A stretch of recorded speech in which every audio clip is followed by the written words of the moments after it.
नमस्कार, आप देख रहे हैं साधना न्यूज। मैं हूं आपके साथ नेहा और चलिए बुलेटिन की शुरुआत करते इस वक्त की बड़ी खबर के साथ। सीधी से बड़ी खबर बता दें, जहां नहर में यात्री बस गिरी है और अब तक 4 यात्रियों के शव बाहर निकाल लिए गए हैं। 7 यात्रियों को सुरक्षित बाहर निकाल लिया गया है। घायलों को इलाज के लिए अस्पताल रेफर किया गया है। इस बस में 55 यात्री सवार थे। बता दें, हादसा रामपुर के नैकिन इलाके में हुआ है। तो ये भीषण सड़क हादसा हुआ है। रेस्क्यू जो है वो अभी भी जारी है। इस बस में 55 यात्री सवार थे। 4 लोगों के शव बाहर निकाल लिए गए हैं। ये भी आपको बता दें, 7 यात्री सुरक्षित बचा लिए गए हैं, जिन्हें बस से बाहर निकाल लिया गया है। पूरे मामले में रेस्क्यू अभी तक जारी है। घायलों को इलाज के लिए अस्पताल रेफर किया है और ये भीषण सड़क हादसा हुआ है। तस्वीरें भी सीधे से आप तक पहुंचा रहे हैं। इतना भीषण सड़क हादसा हुआ है। और सीएम शिवराज सिंह चौहान ने ट्वीट किया है हादसे में। ये भी लिखा है कि सीधी में हुए सड़क हादसे पर सीएम ने दुख जताया और सीधी कलेक्टर से रेस्क्यू ऑपरेशन तेज करने के निर्देश दे दिए हैं। ये भी हम आपको बता दें, बाणसागर की ओर से आने वाले पानी को भी फिलहाल रोक दिया गया है। और सीएम ने ट्वीट करके लिखा कि इस हादसे में कई अनमोल जिंदगियों को हमने खोया है। तो ये ट्वीट किया है सीएम शिवराज सिंह चौहान ने, हादसे पर दुख जताया है और कलेक्टर को आदेश दिए हैं रेस्क्यू तेज करने के। ये भीषण सड़क हादसा हुआ है और इस हादसे पर सीएम शिवराज सिंह चौहान ने दुख जताया है, ट्वीट किया है और सीधी कलेक्टर से रेस्क्यू ऑपरेशन तेज करने के निर्देश दिए गए। ये भी आपको बता दें, बाणसागर की ओर से जो पानी आ रहा था इस नहर में, उसे भी फिलहाल रोक दिया गया है। और सीधी हादसे पर ही पूर्व सीएम कमलनाथ ने भी ट्वीट किया है और सरकार से मदद की गुहार लगाई है और ये भी कहा है कि हर संभव मदद पीड़ित परिवारों को मिलना चाहिए। कमलनाथ ने भी इस हादसे पर ट्वीट किया है। और चलिए ज्यादा जानकारी लेते हैं। मनोज शुक्ला हमारे साथ फोन लाइन पर जुड़े हुए हैं। मनोज, जानना चाहेंगे फिलहाल क्या अपडेट है? रेस्क्यू अभी तक जारी है, अभी तक क्या स्थिति है वहां पर? जी, ऐसे आपको बता दें कि यह सुबह करीबन 7:30 बजे पूरी घटना थी। 7:30 बजे पूरी घटना हो गई है। सीधी से लेकर सतना जा रही थी बस, जहां पर ये परिहार बस की थी। अचानक रास्ते में अनियंत्रित होकर यह नहर में गिर पड़ी। नहर चूंकि 42 फीट की थी, 42 फीट होने के कारण वहां पर बस इस तरह डूबी की उसका नामो निशान नहीं पता चलता। लगभग 4 से 5 घंटे तक बस को ढूंढा गया है। जब ढूंढने पर भी बस नहीं मिली। फिलहाल जैसे ही कुछ लोगों को पता चला कि आसपास के लोगों ने कुछ 7 लोगों को बचा लिया है और फिलहाल लगभग उसमें 56-57 यात्री वहां पर मौजूद थे, जिसका अभी तक कोई पता नहीं चला है। फिलहाल रेस्क्यू टीम अभी आ गई है फिलहाल और उसकी कार्रवाई की जा रही है रेस्क्यू करने की। अब देखने वाली बात है, फिलहाल अभी 5 या 6 शव अभी मिल चुके हैं, 6वां शव अभी मिल रहा है। फिलहाल अभी करंट की जानकारी देते हैं। इसके अलावा सीधी सांसद रीति पाठक भी यहाँ पहुंच गई हैं और वो भी इस पूरे हादसे का जायजा ले रही हैं। और उसके अलावा आईजी, एसपी और डीआईजी सभी प्रशासनिक अधिकारी मौके पर पहुंच गए हैं। जी मनोज, ये भी जानना चाहेंगे, गोताखोर एसडीआरएफ की टीम भी वहां पर लगातार मौके पर मौजूद है, रेस्क्यू भी कर रही है। अभी तक जी, एनडीआरएफ टीम आ गई है मैम। जी, कहाँ तक पहुंच पाया है रेस्क्यू अभी तक? रेस्क्यू बस को किनारे तक निकाल लिया गया है। बस की पहचान भी हो गई है, बस को किनारे तक निकाल लिया गया है और लगभग 6 लोगों को शव भी लगभग मिल चुके हैं। और फिलहाल बस को निकालने के लिए भी क्रेन और कम होने की वजह से, जबकि 3 क्रेन उसमें जरूरत है, फिलहाल 2 ही क्रेन आ पाई है। तीसरी क्रेन को बुलाया गया है। जैसे ही तीसरी क्रेन आती है तो बस को सीधे निकाल लिया जाएगा बाहर। जी मनोज, ये भी जानना चाहेंगे, सीएम ने भी निर्देश दिए हैं कलेक्टर को कि वो तत्काल मौके पर पहुंचे और रेस्क्यू ऑपरेशन तेज किया जाए। क्या कलेक्टर मौके पर पहुंचे हैं? जी, कलेक्टर से लेकर सारा अमला पहुंच चुका है। यहाँ तक कि संभाग से भी पूरा अमला पहुंच चुका है और जिले की तिथि है ही पर आईजी और कमिश्नर भी यहाँ पहुंच चुके हैं। जी मनोज, ये भी जानना चाहेंगे, जिस तरीके से ये जो बस थी नहर में गिर गई, लेकिन ये हादसा हुआ कैसे? अभी तक इसकी जानकारी नहीं मिल पाई है। ये हादसा बखवार में एक छिड़िया घाटी पड़ती है, जो कि रीवा, सीधी और सतना को जोड़ने वाली इकलौती जो सड़क है वो वहां से होकर जाती है। और अक्सर वहां इतने गड्ढे हो चुके हैं कि करीबन महीनों से यहाँ पर लोगों से चलते ही बनता है। यहाँ एक अल्ट्राटेक सीमेंट प्लांट है। सीमेंट प्लांट का वो रोड पूरी तरह से उखड़ चुकी है, जिसकी मरम्मत के लिए कई बार पत्र भी लिख चुके हैं, पर लोग प्रशासन इस पर बात नहीं जा रही है।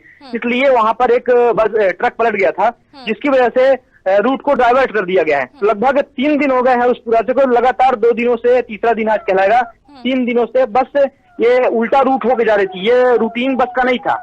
ये बस भगवान होते हुए सतना जाने वाली थी, पर ये बस उल्टा दिगना होते हुए जा रही थी, जो कि नहर के रास्ते पड़ता है। इसके कारण नहर की हादसा हो गया। अगर रोड बनी होती या रोड में हादसे नहीं हुए होते तो ये यहाँ बस जाती ही नहीं। मनोज, जैसा आपने बताया कि यहाँ पर सड़क खराब है और आए दिन इस तरीके के हादसे होते हैं। इससे पहले भी एक ट्रक पलटा था, आपने बताया है। क्या ये सड़क के अभी भी बस पलटा है, ट्रक पलटा है, पर जिम्मेदार जो है सब अपना पल्ला झाड़ते हुए नजर आ रहे हैं। कोई भी उस रोड को बनवाने के लिए तैयार नहीं होता है। लाखों का बजट आता है पर उसके लिए बजट नहीं आता है, जबकि वो इकलौती ऐसी सड़क है जो 2 संभाग और 2 जिलों को जोड़ती है, शहडोल संभाग और आपका सीधी रीवा संभाग को जोड़ने वाली इकलौती है। क्या अब इस सड़क को ठीक करवाया जाएगा, क्योंकि कलेक्टर खुद मौजूद है और यह हादसा हुआ है, अब तो तस्वीरें भी साफ है। क्या अब सड़क को ठीक कराया जाएगा?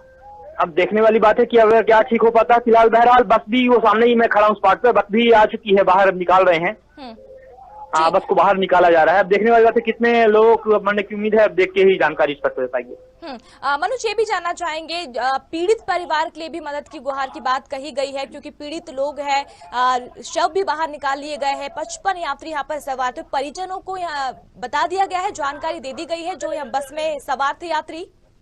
जी, परिजन भी आ चुके हैं मौके पर, लगभग सभी लोग पहुंच चुके हैं और लगभग ज्यादा ही नहीं बल्कि 90% सवारी सीधी के ही रहने वाले थे, क्योंकि सीधी से बस सतना जा रही थी और ज्यादातर इसमें बच्चे शामिल हैं। बच्चे क्योंकि एएनएम का पेपर देने आए थे, एएनएम का पेपर हो रहा था, तो जिसकी वजह से एक लड़कियां थी और लड़की के साथ उसके परिवार भी थे। किसी का भाई साथ में था तो किसी का पिता माता साथ में थे। मतलब लगभग सभी लोग बच्चे पढ़ने के परीक्षा देने के उद्देश्य से जा रहे थे, इसलिए बस खचाखच भरी हुई थी। ठीक है मनोज, ये भी जानना चाहेंगे कि ये जो नहर थी इसमें बाणसागर की ओर से पानी आ रहा था, उस पानी को भी फिलहाल रोक दिया गया है? जी, पानी को फिलहाल रोक दिया गया है, क्योंकि ये नहर जो मुख्य नहर कहलाती है, ये 2 राज्यों को जोड़ती है। यहाँ से मध्य प्रदेश से पानी आपका बिहार जाता है और जिसके लिए ये नहर की गहराई काफी 42 सेंटीमीटर गहराई है, इसीलिए बस का पता भी नहीं चला था। तो फिलहाल उसे रोक भी दिया गया है उसे। अभी फिलहाल जैसे ही रोका तब जाकर बस का पता चला कि बस कहाँ पे है। मनोज, रेस्क्यू तेज करने के आदेश सीएम ने दिए हैं, सीधी कलेक्टर को दे दिए गए, तो अगर हम कोशिश करें जानने की तो कितना टाइम अभी रेस्क्यू में और लग सकता है? अभी 2 से 3 घंटे और लग सकता है, क्योंकि प्रशासन का पूरा अमला तो आ चुका है, पर फिलहाल बस बहुत ज्यादा बस तो है ही, पर साथ ही स्थानीय रहवासी जो है पूरे करीब 10 गांव के इकट्ठे हो चुके हैं। उसके अलावा जितने मृतक हैं उनके परिजन सब आ चुके हैं, इसलिए भीड़ को काबू करना एक बहुत बड़ी चुनौती साबित हो रहा है पुलिस वालों के लिए। फिलहाल देखते हैं क्या है। फिलहाल 2 से 3 घंटे के अंदर रेस्क्यू पूरा हो जाएगा। जी मनोज, ये भी जानना चाहेंगे, आपने जैसा बताया कि 5 से 6 शव निकाल लिए गए हैं, बाकी कुछ घायल बताए जा रहे हैं। 55 यात्री सवार थे, बाकी के कहाँ हैं? बाकी को बाहर निकाला गया है या फिर वो भी नहर में है? अभी वो अभी नहर में ही है। बस के साथ ही वो निकलेंगे, जो बस से बह रहे थे उनको पहले निकाल लिया गया है वर्तमान में, और बाकी सभी बाहर ही हैं। ठीक है, चलिए शुक्रिया मनोज, हमसे जुड़ने के लिए। अपडेट हम आपसे लेंगे। तो ये भीषण सड़क हादसा हुआ है, इस सड़क जो थी वो खराब थी और यही वजह थी कि ये बस जो है वो अनियंत्रित हुई और नहर में जा गिरी। फिलहाल आपको बता दें 55 के आसपास यात्री इस बस में सवार थे, जिसमें से सभी यात्री जो है वो नहर में जा गिरे थे। रेस्क्यू ऑपरेशन अभी तेज कर दिया गया है, सीएम ने आदेश दिए हैं। सीधी कलेक्टर सहित जो टीम है, रेस्क्यू टीम है, वो मौके पर पहुंच चुकी है और रेस्क्यू जारी है। 3 से 4 घंटे का वक्त फिलहाल और लगता है। एसडीआरएफ के साथ ही गोताखोर भी रेस्क्यू ऑपरेशन में लगे हुए हैं। 4 शव जो थे नहर में थे वो निकाल लिए गए हैं और 11 से 12 लोग बता दें आपको कि घायल बताए जा रहे हैं, जो इस नहर में डूब गए थे, जिनको बाहर निकाल लिया गया है, इलाज के लिए अस्पताल रेफर कर दिया गया है। इस पूरे मामले में, इस हादसे पर सीएम शिवराज सिंह चौहान ने दुख जताया है, ट्वीट किया है और रेस्क्यू ऑपरेशन तेज करने को कहा है। बता दें सीधी कलेक्टर सहित प्रशासनिक अमला भी मौके पर पहुंचा है और रेस्क्यू जारी है। 4 से 5 घंटे एक अंदाजा हम लगाए तो 4 से 5 घंटे लग सकता है रेस्क्यू के लिए, क्योंकि तमाम जो टीम है रेस्क्यू टीम के साथ गोताखोर, एसडीआरएफ, एनडीआरएफ मौके पर मौजूद है, कलेक्टर खुद मौके पर मौजूद है। 4 शव मिले हैं और चलिए ज्यादा जानकारी लेते हैं। संवाददाता अमीन भी हमारे साथ जुड़े हुए हैं। अमीन, सीधी में भीषण सड़क हादसा हुआ, सीएम शिवराज ने ट्वीट भी किया है, दुख भी जताया है और रेस्क्यू तेज करने के आदेश दिए हैं। देखिए, बिल्कुल बड़ा भीषण ये हादसा है और 55 यात्री इस बस में सवार थे। 4 के शव तो अभी निकाल लिए गए हैं, लेकिन जो एसडीआरएफ की टीम है, गोताखोर है, लगातार सर्च कर रहे हैं ताकि जो जो जिनको बचाया जा सकता है उनको बचा लिया जाए, या फिर जिनको डेथ हो गई है उनको कैसे निकाला जाए। तो टीमें भोपाल से रवाना हो गई हैं और लगातार सर्चिंग की जा रही है, रेस्क्यू किया जा रहा है। गृह मंत्री खुद मामले की पूरी मॉनिटरिंग कर रहे हैं। मुख्यमंत्री शिवराज सिंह चौहान का एक कार्यक्रम था मिंटो हॉल में, हालांकि वो पहुंचे जरूर थे उस कार्यक्रम में, लेकिन कार्यक्रम में पहुंचने के बाद फौरन उन्होंने उस कार्यक्रम को स्थगित कर दिया और ये कहा कि ऐसे समय में जब कई लोगों की जान चली गई, लोगों को रेस्क्यू करके बचाया जा रहा है, तब ये कार्यक्रम करना उचित नहीं है। तो फौरन उस कार्यक्रम को निरस्त कर दिया गया, आगे के लिए पोस्टपोन कर दिया गया। एक बड़ा भीषण हादसा ये है और जाहिर सी बात है कि ये पता भी लगाया जाएगा कि आखिर ये बस कैसे उस नदी में जाके गिरी, क्या इसकी वजह थी। लेकिन फिलहाल के तौर पर तो अभी ये कोशिश की जा रही है कि जितना हो सके लोगों की जानों को बचाया जाए, जो लोग जो है उस बस में सवार थे। और मैं एक ताजा अपडेट भी आपको दे दूं कि न सिर्फ आज प्रधानमंत्री आवास योजना का कार्यक्रम निरस्त किया गया, बल्कि जो आज कैबिनेट की बैठक थी उसको भी निरस्त कर दिया गया है। सुबह 11 बजे कैबिनेट की बैठक होना थी, उस कैबिनेट को भी जो है कैंसिल कर दिया गया है, आगे के लिए स्थगित कर दिया गया है। मुख्यमंत्री ने अपने सारे काम जो है आज के वो जो अभी होना थे उन सभी को स्थगित कर दिया है। और एक बड़ा ये जो हादसा हुआ तो वो खुद मॉनिटरिंग कर रहे हैं, कंट्रोल रूम बनाया गया है और पल पल की वो अपडेट ले रहे हैं और लगातार जो अधिकारी हैं उनको निर्देश भी दे रहे हैं, खासतौर पर किन हालातों में ये हादसा हुआ। और चूंकि जो नदी जो वहां से बहती है उसको भी पानी को रोकने के निर्देश सुबह ही जारी कर दिए गए थे कि उसके पानी को जो है कैसे करके रोका जाए, क्योंकि जो उसकी गहराई है उसको अगर कम किया जाएगा तो रेस्क्यू करने में उतनी आसानी हो सकेगी। इसलिए जो बांध है उसको रिसाव को जो है बंद कर दिया गया। खासतौर पर अभी फिलहाल जो टीमें यहाँ से भेजी गई हैं SDRF की वो वहाँ पर मौजूद है और जो टीमें बाकी हैं वो यहाँ से रवाना की गई हैं, वो वहाँ पर पहुंचेंगी।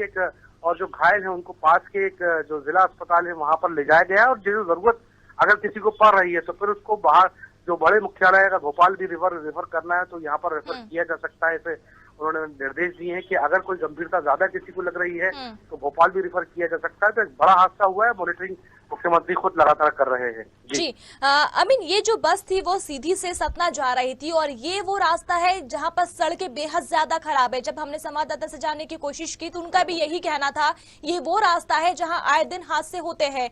अभी अगर ताजा अपडेट अगर हमने लिया है तो उसमें ये भी कहा गया कि एक ट्रक भी यहाँ पर पलट गया। आए दिन यहाँ पर हादसे होते रहते, लेकिन जो निर्माण कार्य यहाँ पर होने थे, जो सड़क बनाई जानी थी वो आज तक नहीं बनाई गई। क्या लगता है इस इतने बड़े हादसे के बाद 55 यात्री सवार थे बस में, अब कोई एक्शन लिया जाएगा? क्योंकि सीएम ने पूरे मामले में दुख भी जताया है और मामला भी संज्ञान में है।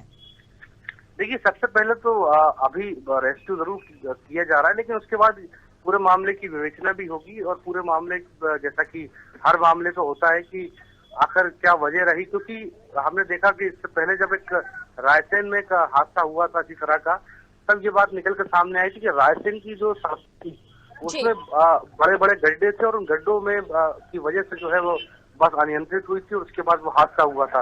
तो क्या है, जो यहाँ सड़कें खराब हैं उसकी वजह से, जो कि बहुत ज्यादा संभावना नजर भी आ रही है कि जो खराब सड़कें हैं उसकी वजह से बस अनियंत्रित हुई, ड्राइवर जो था उस बस को संभाल नहीं पाया और वो बस जो है वो नदी में जाके गिर पड़ी।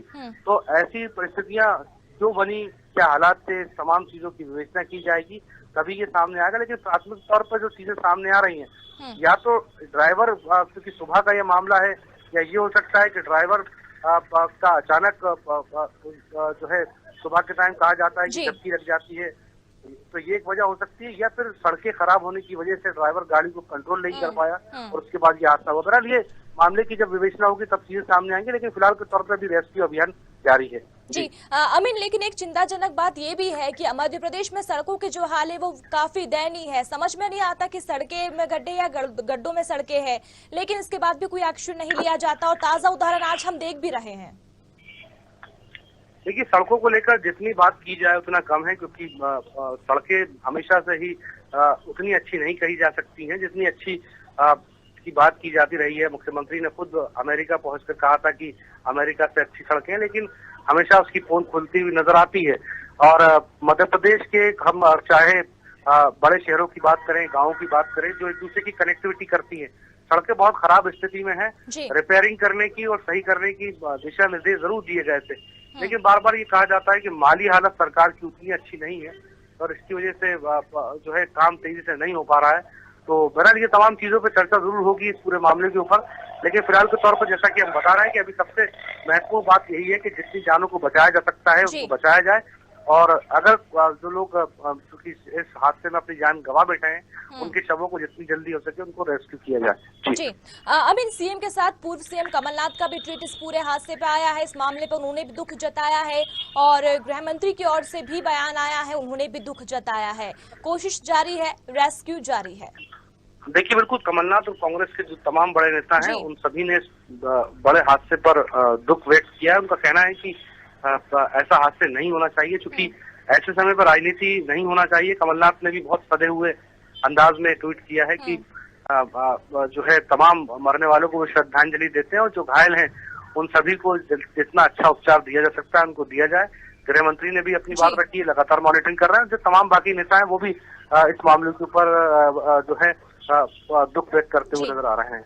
जी चलिए, शुक्रिया अमीन, तमाम जानकारी के लिए अपडेट्स हम आपसे लेंगे। तो फिलहाल आपको बता दें, तस्वीरें भी आप टीवी स्क्रीन पर देख सकते हैं। रेस्क्यू जारी है, पहली तस्वीर आप देख रहे हैं जहां रेस्क्यू जारी है और परिजन भी मौके पर मौजूद है। और इस पूरे हादसे पर, इस पूरे मामले में सीएम ने ट्वीट किया है, रेस्क्यू तेज करने के आदेश कलेक्टर को दिए हैं। सीधी कलेक्टर खुद अपनी टीम के साथ मौके पर मौजूद है।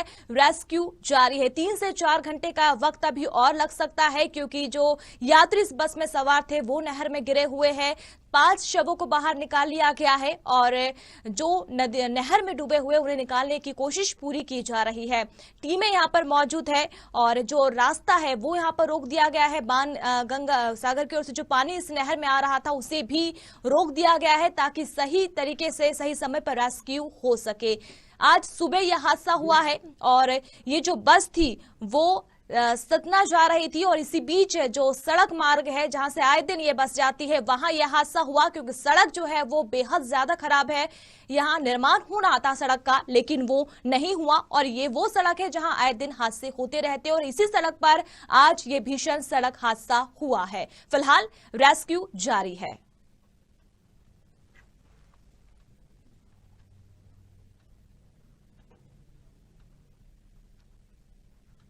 और इसी के साथ इस बुलेटिन में इतना ही। नमस्कार।